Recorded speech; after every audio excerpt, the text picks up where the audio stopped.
So I just saw a need, I'm on the phone all the time, and every time I hear, well, we're not for profit, we don't have enough money, and I keep hearing this, we don't have enough money.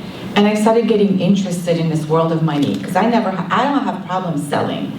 Like, I talk to people, my friends back there, they call me the closer. So, and I'm like, well, what's people's relationship with money? These are executive directors. You look at the 990, they're making, $500,000. So even people at the top of their game, they also have a disempowering conversation around money. And to what you pointed to, T. Renee, is my mentor would say, the only difference between you on the outside and the person that's in the jail in the inside is you have a bigger TV than they do. You are in your own prison of your mind. I'm like, wow, you got a bigger TV.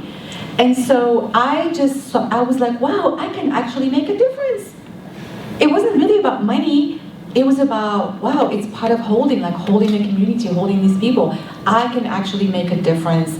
And so I can create training, consult people, work with them.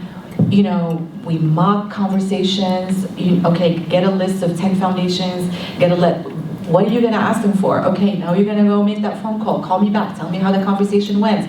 But it's really somewhere that you find the time. When you're doing what's at your core and what fulfills you, time bends. You really bend time. And I'm like, well, how am I able to, I go yoga, do this demanding job. But again, it's when I was raggedy and trying to have people like me and look good, I was trapped. But the moment that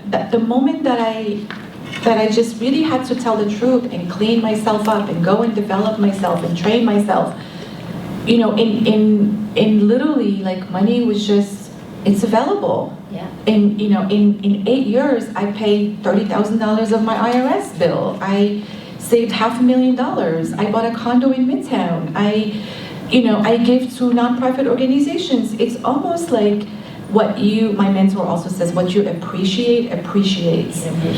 So I appreciate this job. I appreciate that people gave me an opportunity to make a difference. That I actually get paid to show up every day, and yet it's not sexy. I'm bussing tables, I'm vacuuming the floor, I'm in the back room, I get looked down at, I don't get invited to rooms, that's the reality of it. But wow, who I am is, when people come through this door and people spend their money, they're stewarding their money to help the team in the kitchen. Christina and Roy and Drew, and there's a whole ecosystem of people. When you're giving your money, it is flowing. It's going into this taking care of people versus we don't have, it's too expensive. So really, to go back, I kept hearing this, like, we don't have. I come from a resource poor country. I come from Africa. And I've seen people who have there is no money. My grandmother, like, she didn't have running water, no electricity. But when you came to her house, it was impeccable. Yeah. It was clean. Yeah. You would think those people were recycling before recycling was the thing. And then you come to my house, it's just shit is everywhere and stuff, what I mean? It's like, it's enough. Our society of consumption is killing us. And so when you go from like, wow, I have a job at W2, and I'm grateful for it, I'm appreciative for it, I appreciate my clients, the floodgates just start opening, and you just don't know, like, it's miraculous. I just lost $500,000 last week from a huge customer. And I'm like, oh my God, it's like for next year with this crazy environment, but I'm like, hold on. Just like stop. And then just look. This is the time to be generous. Yes. This is the time to start giving. this is the time to steward what you have and appreciate what you have.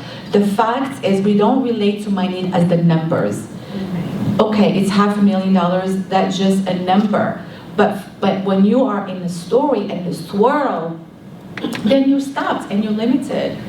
And there are no actions that you can take. Because you're just stuck in like, okay, it's just, all it is 500.00. That's really what it is. It's like that white vase. But we don't relate to money from facts. We relate to it from the stories, the interpretations, the cliches, to what Renee was pointing to. So back to the question. I'm sorry. I'm rambling. But so appreciating what you have, and coming from being of service, taking care of people. And I don't wake up in the morning like, ooh, I want to take care of people. But I wake up, leave me alone. But I have to create that. I have to generate that. I have to create that affirmation. I am, God, use me. God, help me help others. Help me be used up. Not somebody who's just worried about her little, whatever. Anyway, thank you. No, that's good.